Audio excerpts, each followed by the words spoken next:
Welcome back to the Daily Drama on WHUR 96.3, 96.3 HD2, and Sirius XM channel 141. I'm Bramante Bryant in for Harold Fisher. This is the Insight segment.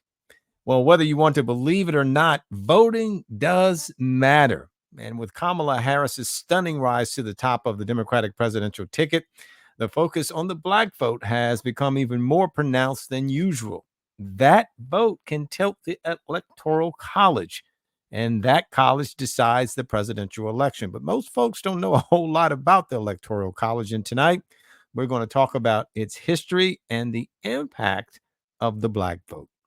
Joining us tonight is Maximina Jusan. She is the founder of Hum Movies, and she is the director and producer of her latest documentary, One Person, One Vote. Ms. Jusan, thank you so much for being with us. Thank you for having me. I'm so excited to be here. Now, as I mentioned in the intro, the Electoral College, and I believe this, and I don't know if you believe it, I think most folks have really little idea of what it is, what it does, its history. I think most of us go into the voting booth, we put our vote in, and we think, okay, that's it, and that will decide the election. In a way, it does. In a way, it doesn't. First of all, tell us about this new documentary and why you felt a need to produce and direct it, and in short, create it. Yeah, so again, the name of my documentary is called One Person, One Vote, the untold story of the Electoral College. The Electoral College is the way we elect the highest official in our land, yet most Americans don't understand how it works or why we have it in the first place, which is a huge pain point across a large swath of Americans, no matter what level of education you're at, no matter what demographic you are. We as an electorate do not understand how this institution works or why we have it in the first place, and that's why I made this film. Why do you think the Electoral College matters, Maximina? Well, in America, we call ourselves a democracy. The core concept of a democracy is majority rules. But because of the Electoral College, we see that a runner-up candidate can ascend to the presidency, which means that the majority of Americans did not vote for this candidate, but yet now they are the president. Our Supreme Court does not reflect the majority of Americans because of the Electoral College, and so there's a huge trickle-down effect that happens, and it has an impact over that affects generations as a result. In the last 2 decades, we've seen that. George Bush lost the popular vote to Al Gore, but won the Electoral College. Hillary Clinton won the popular vote, but lost the Electoral College to Donald Trump. And so when we're talking about the Electoral College, and I mentioned also, there's a tie here to the black population.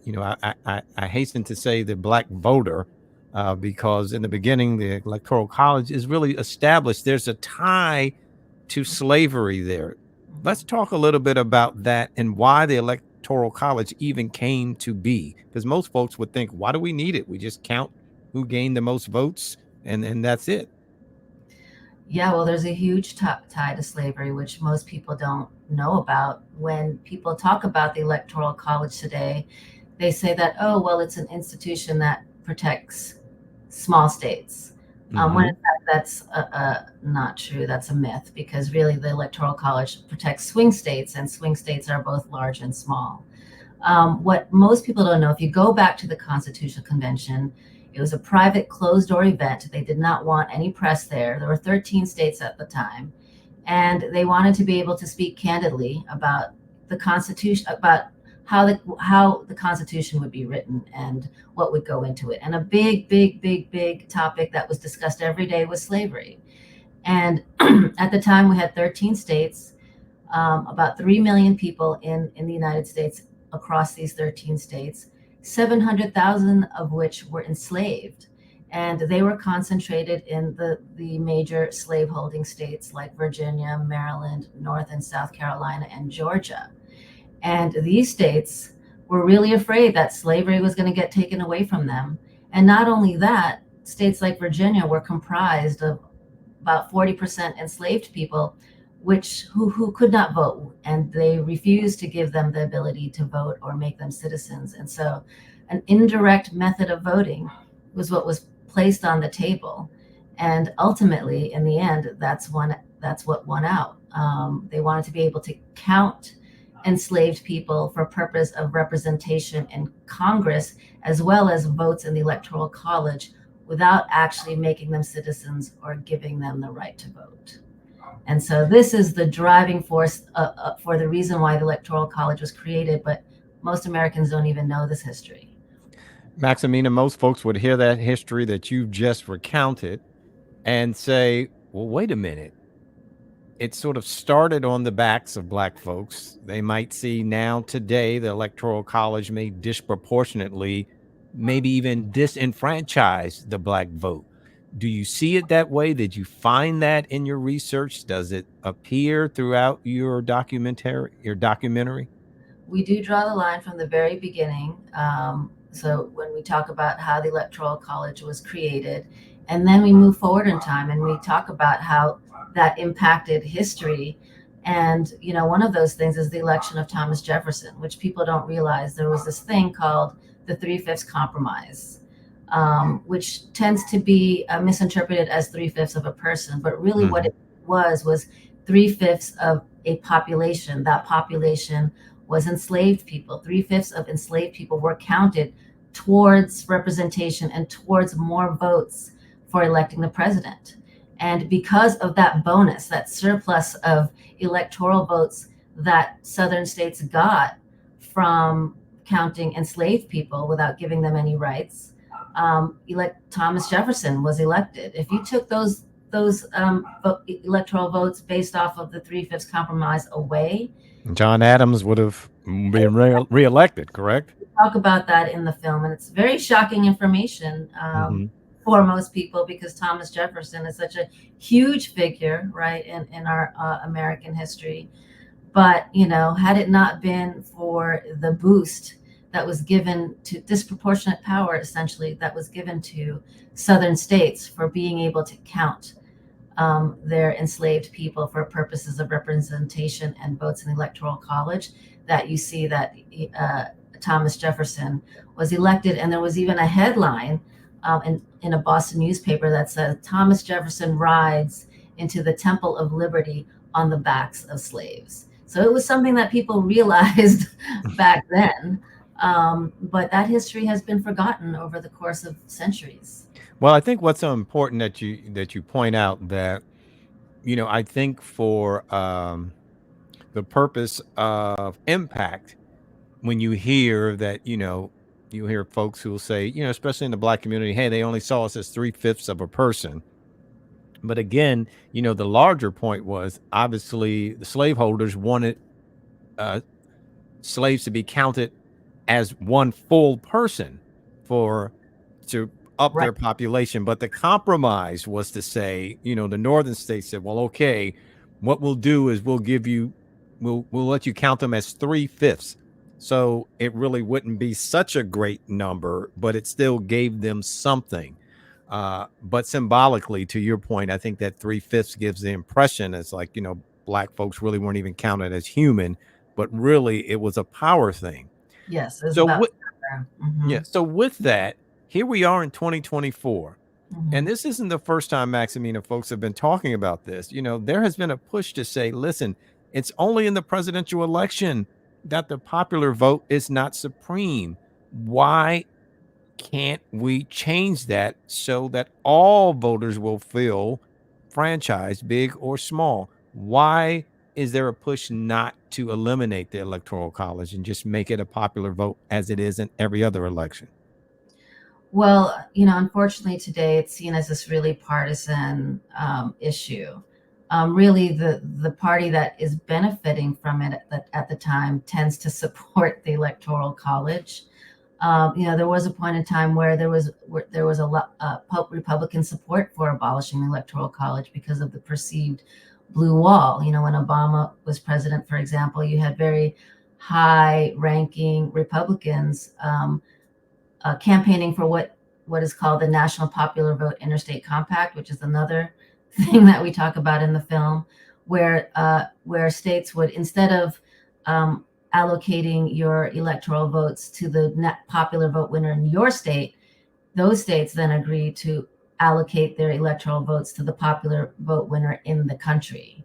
And so there were a lot of Republicans that supported that. But once Trump was elected, those Republicans ran for the hills. And so now it's seen as a very, divisive issue.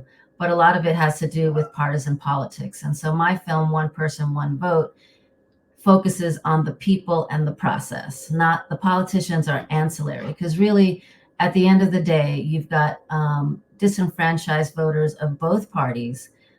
For example, Republicans in California or New York, votes are, because of the winner take all method of the Electoral College, if you're not in the majority party in a state, your votes are basically erased, because all of the Electoral College votes of a state goes towards, right, the winner and Hmm. deciding I the think president. Maine isn't Maine like the only So state, Maine, Maine and maybe in Nebraska or yes, one of the, yeah. good job. Yeah, Maine. Most people don't know that, but Maine and Nebraska are the two states that do it by congressional district. So what the National Popular Vote Interstate Compact says, that we, the states that are in this, and so far there are about 17 jurisdictions that have joined the compact, that we agree to allocate our vote to the national popular vote winner, instead of the winner in their state, so that we can get towards a national popular vote. But basically, amending the Constitution is very difficult, because you need Hmm. two-thirds of the states to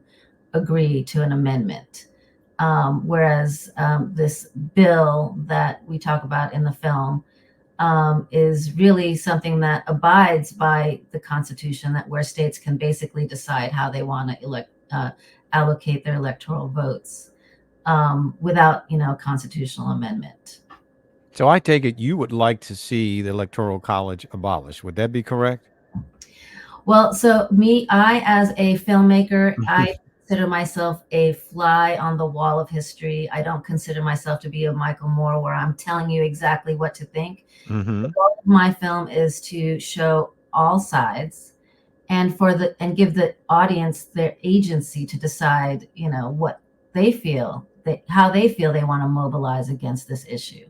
But Hmm. when we look at the timeline of electoral college, from its genesis and it ties to slavery, and the impact that it's had throughout history, all the way up until January 6th, right, where we see, in the election of 2020, where the electoral college was attempted to be used to manipulate the electoral system and change the outcome. I think the evidence that's presented is pretty incontrovertible, from an objective perspective. But again, my role as a filmmaker is to show you this history that we don't know, show you how it works, the math that we don't understand, so that Americans can have an educated dialogue around this. Because right now we don't understand it. So how can we talk about it in a way that's, that provides like a proper, thoughtful analysis?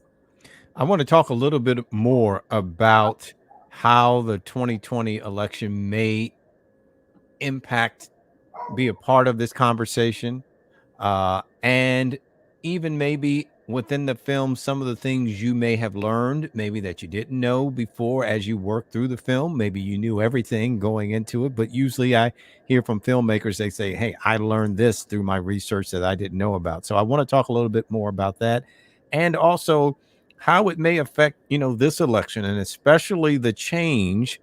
And I know you're not taking a partisan position, but the change with Kamala Harris entering the election, I think that may even put a greater focus on your film and the Electoral College. If folks want to see the film, Maximina, when can they see it and how can they see it? Well, amazingly, we're going to be a part of the African Diaspora International Film Festival in DC, that will be running from August 2nd to August 4th. And my film will be the closing night film on August 4th. There'll be a reception at 5:30, and then the film will screen at 6:30, and we'll have a Q&A afterwards. But I definitely recommend that folks visit NYA diff.org to get information on everything that's going to be available and offered. There's a lot of really great films over the course of August 2 to 4, and it will be taking place at George Washington University. So yeah, I mean, there's a lot of great films. Don't forget, you can hear every edition of the Daily Drum Insight segment via podcast on WHUR.com, or you can download the 96.3 HD2 app on your smartphone and hear the program live in its entirety. Welcome back to the Daily Drum on Sirius XM Channel 141, 96.3 HD2. I'm Bramante Bryant in for Harold Fisher. Joining me tonight is Maximina Jusan. She's the founder of Hum Movies. She's the director and producer of One Person, One Vote, which focuses on the Electoral College, how it works, its history, its impact. And Maximina, you were finishing up talking about the film festival at George Washington University, and where folks will still be able to see One Person, One Vote. I wanted to let you finish your thought there. Absolutely. So the African Diaspora International Film Festival and the Africa World Now Project are hosting the 17th Annual Film Festival in Washington, D.C. from Friday, August 2nd to Sunday, August 4th. This year's festival will take place entirely in person at George Washington University at the University Student Center at 821 Street Northwest, featuring a selection of 17 fiction, documentary, and short films. And ticket prices range from $11 for students or $120 for an all-access film pass. So I definitely recommend that you come and check out all the films, and especially One Person, One Vote. Now, One Person, One Vote. First of all, is that an oxymoron when we're talking about the Electoral College? Why that title? Because that strikes me as interesting. Yeah, so actually, at the end of that is a question mark: one person, one vote. Because right now we do not have one person, one vote in the United States. So the question is, should we have one person, one vote in the United States? And let's explore that question. And so that is why I named it that, because again, it's a question that I'm posing that we should all ask ourselves, like, why don't we have this, and should we? Now, in your film, it really, and correct me if I'm wrong, it follows 4 electors, correct? Yes.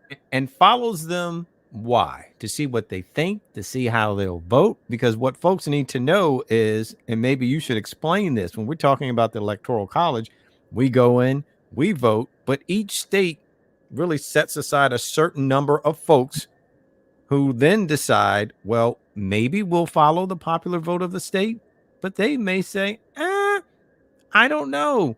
Maybe we want to go with Hillary Clinton instead of Barack Obama, because that was the discussion Hillary Clinton was having, correct, in the 2008 election. So talk a little bit about that and following the 4 folks, why you sort of did it that way. Well, interestingly, that was a storyline that we were trying to cover in the film, but there were a set of electors in 2020 that wanted to block a Donald Trump presidency. They called themselves the Hamilton electors. And what most people don't know, that in about half of states that there's no mandate around how an elector can vote. So there are some states that mandate, like, okay, well, if you are an elector, then you must vote for this candidate. But then, half the states don't have any such mandates.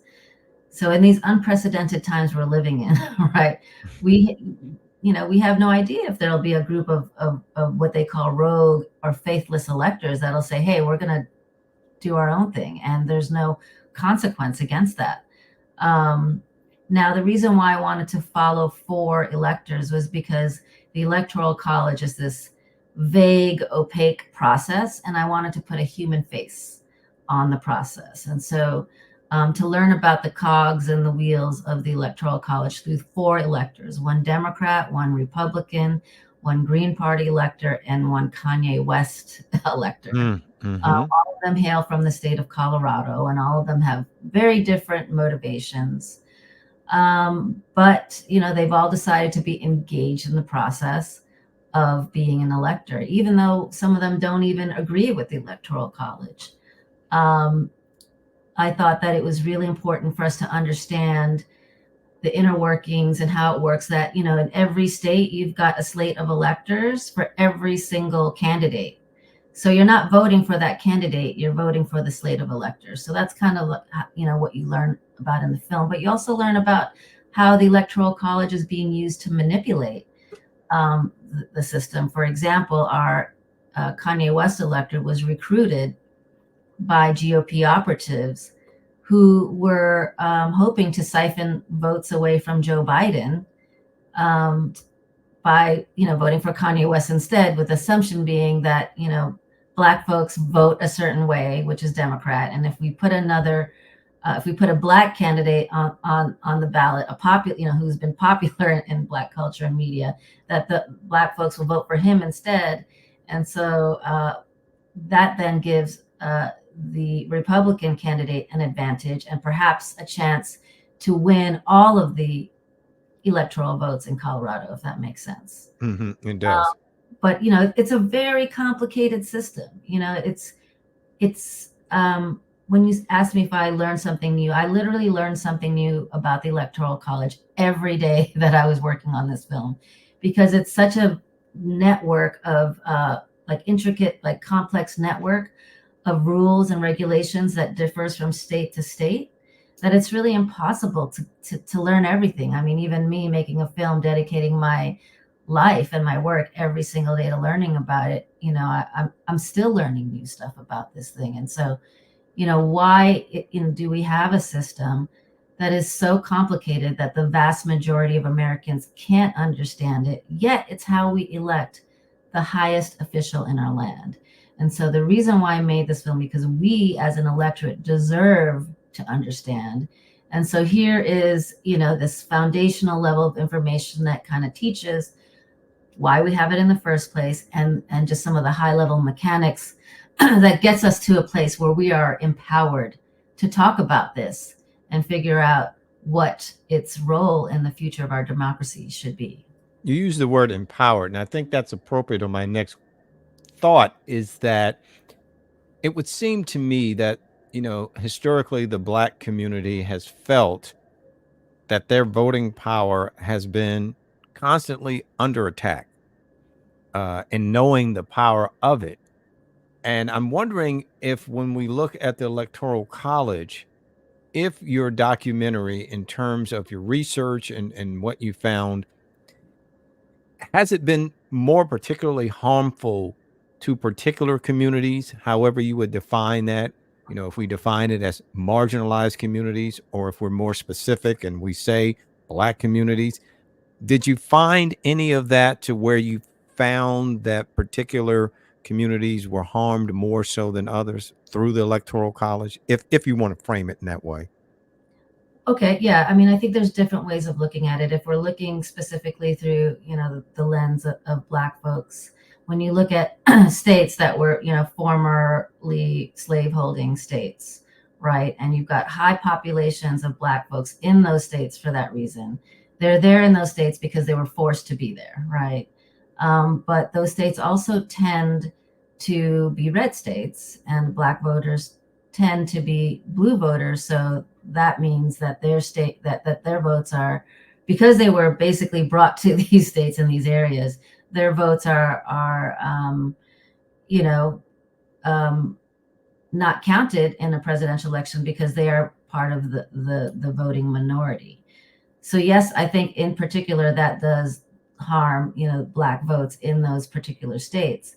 But really, when you look at, but also when you look at all the states, California, New York, Texas, Florida, these are really big states with, millions of people that vote in the minority. No matter what race you are, your vote is erased. If you're a Democrat, in Texas, or if you're a Republican in New York, your votes are disenfranchised basically every single presidential election, until your state might happen to become a swing state. And then all of a sudden, your vote is going to matter that much more. And that's why you see voter turnout much higher, right, in swing states than non-swing states. if you live in California, you know your state is going to go blue. So whether you're a Republican or you're a Democrat, you're like, my state's going to go this way. So Why why? even spend, yeah, for There's those who no are urgency, campaigning, yeah. You right? don't There's even no spend money there. right. So, in a Exactly. way, does it make it easier then for the candidates, right? It makes it easier for the Democrat not to have to go back and forth in a big state like California because they know they've got it in the bag, and they'll get enough votes to get those high electoral college numbers, and they can sort of concentrate on other states. So in a way, it would seem that it's a tough hurdle to get the electoral college abolished because really it's advantageous for candidates on either side. No? Yeah, I mean, I think it changes the strategy, right? So, you get to focus on these swing states, but I think it also makes it easier for fraud, right? So Mm. if you have a differential of seven, like in our last election, there was a difference of 7 million votes. If you have to find 7 million votes, that's a lot harder than finding 22,000 votes in three swing states. Mhm, mhm, mhm. So I think it puts us in a really precarious position as a country when you have a race that's really not close, that that's really 7 million votes in between the two candidates, but you've got this ability uh, to potentially flip votes in like 20 something thousand votes in three states.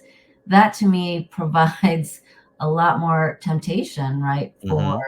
fraud, which we saw in the 2020 election with, the fake electors and putting Kanye on the ballot and trying to get, folks to object to the electoral votes on January 6th, and even trying to convince the vice president to send the votes back. It created this really precarious situation that put the country in a lot of turmoil and also sows a lot of distrust, in on both sides, really, in the system. And so we saw this kind of bubble up to this apex moment on January 6th, again, which was a venue that was the last step of the electoral college process. So I was gonna say, you see a direct link of the electoral college to what happened on January 6th at the Capitol. I mean, we do discuss that in the film. We do discuss, all of the points in the electoral college process that were used to try and manipulate, right, or to try to change the outcome of the electoral college, culminating on January 6th, which is the last step of the electoral college process, where it provided a venue for folks to come and congregate. And for me, I was there filming, and I had been So you researching you you were doing a film. You had already started your film on the electoral college before all and before all of that, but you were there. I was there. Wow.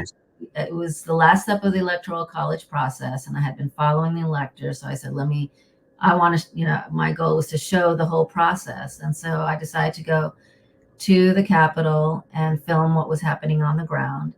And for someone who had been researching this topic for years, to then arrive to be delivered to a moment where history was unfolding before my very eyes was definitely a startling once in a lifetime experience. But yeah, I mean, people there, believed that their candidate had won the popular vote, but for some reason, was not. Um, they were really saying our president won. I mean, our candidate won the popular vote. He should be president. They were really campaigning for a national popular vote, indirectly, because they felt that their candidate had won. But a lot of people don't realize how much the Electoral College, the role that it played to deliver us to that moment. And so, we've seen a lot of analysis around the Electoral College, but we really haven't seen that analysis through the lens of the Electoral sorry, we've had a lot of analysis around January 6th, but not through the lens of what the Electoral College did to bring us to that moment. Your film will premiere on PBS in late September, so just a little over a month before voters will go to the polls in person to decide our next president. Was the timing of that purposeful to premiere that close to the election for folks to sort of make a connection?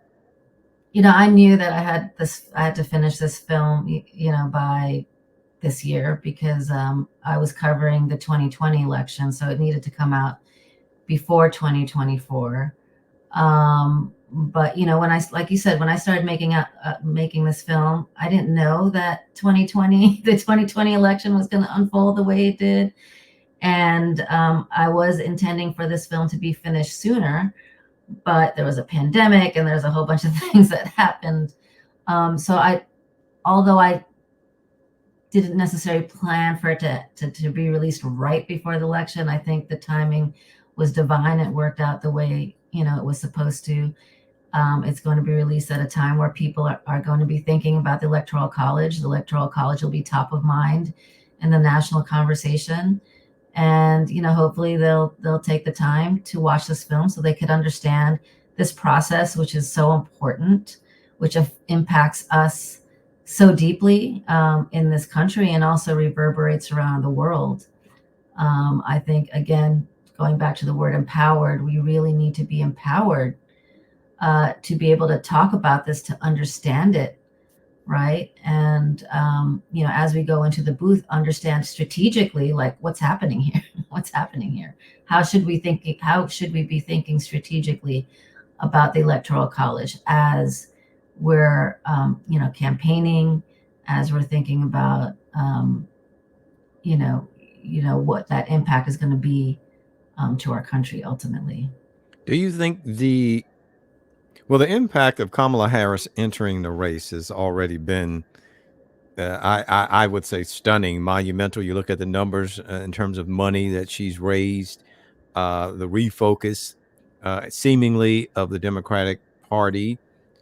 In your working on the film and your knowledge of the Electoral College, I'm asking you to sort of be somewhat of a prognosticator here. With Kamala Harris entering the race, does that change any kind of focus on the Electoral College, in your opinion, on the vote? Well, it's obviously going to invigorate the Black vote, right? As we've seen with the 44,000 and call, and Right. that it's going to invigorate the Black vote, probably ways that we've never seen before. Plus, it's a woman, and we know that Black women are such a core, important, integral factor when it comes to elections and being strategic and on the ground. That in places where Black people are mobilizing, there's going to be a huge impact. I think we saw that in Georgia, right? 2020, with the Senate going blue and the presidential election going blue in Georgia like never before.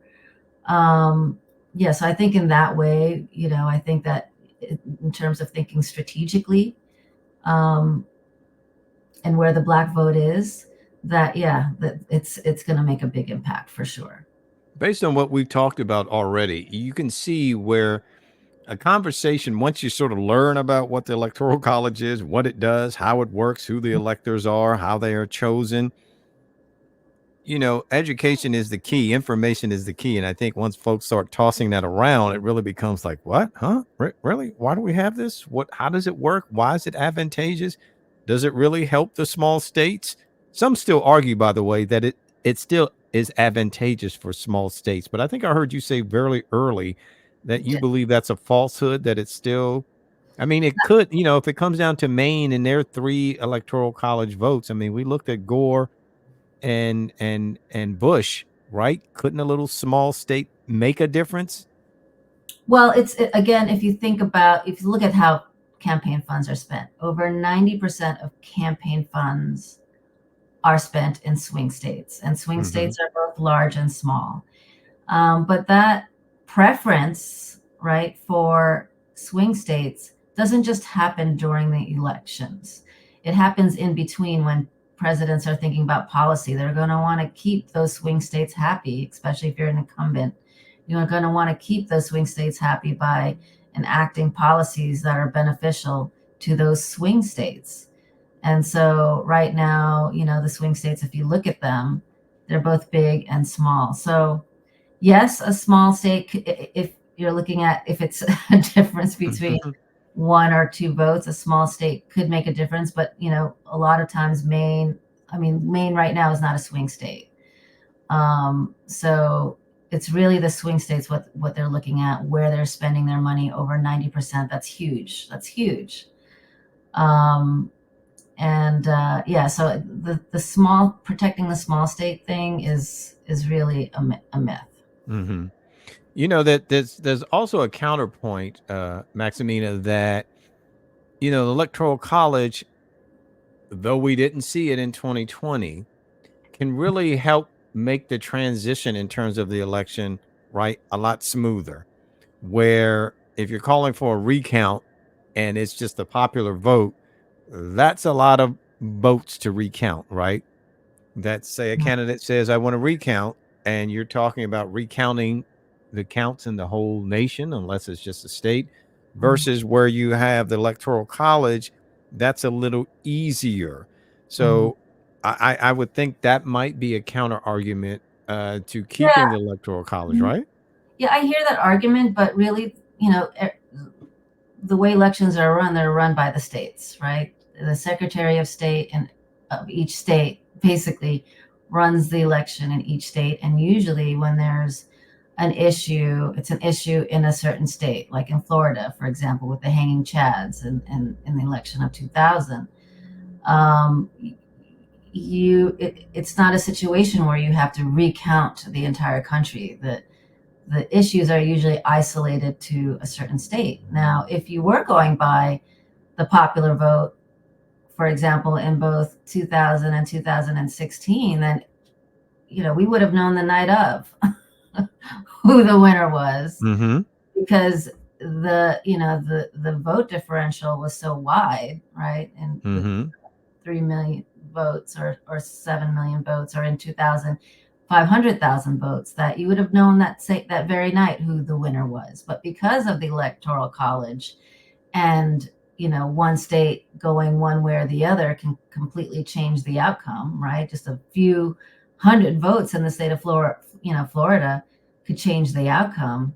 I don't know. I mean, I think that that there's an argument to be made that it actually makes it more difficult to figure out the winner, especially when we're talking about a big difference in votes in the national popular vote, whereas we're talking about just a few hundred or to a few thousand votes in certain states.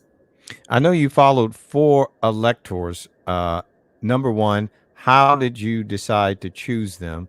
Did you choose them based on gender, race, ethnicity, sexual orientation, and what was there diversity in the folks that you follow? I did want diversity. I think but it was more organic, I'd say. I got the list of electors from the Secretary of State. The Democratic elector was someone that we had already interviewed for another thread that we were following around the Electoral College. And the Republican elector is a Black Republican. Mm-hmm. Now, I also uh, thought that it would be that I didn't want to just be preaching to the choir. I wanted the electors to look like America, right? And also not be stereotypical as well. Someone like Derek, the Black elector, is a fascinating case study to me, because most people of color tend not to be Republican, but there's a growing faction of folks of color that are becoming Republican now, and I thought that would be interesting to kind of understand, like, how this person got to that place. And have you seen the film? I've not. I've only seen the trailer. Right, right. And then so for the Green Party, we just spoke to different electors on the phone, and really what we're looking for are people who have really strong, bold voices, right? They needed to be people that would be interesting to watch in a film format. And so all four of the electors are extremely dynamic individuals with really interesting voices. And so that was really, the main thing that I was looking for were people that you'd actually be interested to watch, whether you like them or you didn't. They're interesting to watch. And I also wanted to make sure that they all had very strong voices, that this film wasn't just going to be preaching to the choir, that you would have to listen to folks that you agree with and also listen to folks that you don't agree with, even me personally. But how do we do that in a way where we're not demonizing each other? How do we dialogue and not demonize? And in the film, I don't just go into their function as electors. I also look at who they are as human beings, right? And even though I so vehemently disagree with you, I can still recognize you as I can still recognize your humanity and say, listen, let's talk rather than be enemies. Let's get back to a place where we can dialogue again. And I think right now in this country, we see so much polarization, so much division. If you don't think exactly the way I do, then you're evil and you need to die type of attitude. And I just think that that's so unhealthy, that we need therapy as a country. And even though we don't all agree, that's what America is supposed to be. America is supposed to be a country where we can have all of these freedom of speech, different, ways of thinking, different people, different gods that we pray to. That's what America is about. And so, if we believe in the idea of America, then we have to be more accepting of each other. But also not in a way where we're just shutting each other out, where we can talk again, where we can dialogue and be like, listen, I disagree with you, but here's why I think the way we do. And so what I love about my electors, even though I don't agree with everything that they're saying, I love that they are modeling grace and respect in how they share their views and how they treat each other. Well, it is already an award-winning documentary and also a nominated documentary. Maximina, before we leave out, I want folks again to know how they can see it, if they'd like to, and when it will premiere again on PBS nationally. Well, in DC, you will be able to see the film on August 4th at George Washington University through the African Diaspora International Film Festival. I highly recommend you come and check it out, support the Black film festivals. It's going to be running from August 2 to 4th. Mine will be on the 4th, screening at 6:30. There'll be a reception at 5:30. So come and join the reception, and that'll give you an opportunity for us to all meet, talk more about the film before we go in and watch it. On September 30th, it will be on PBS, where it will be broadcast nationally for free for the people. So I'm so excited to bring this.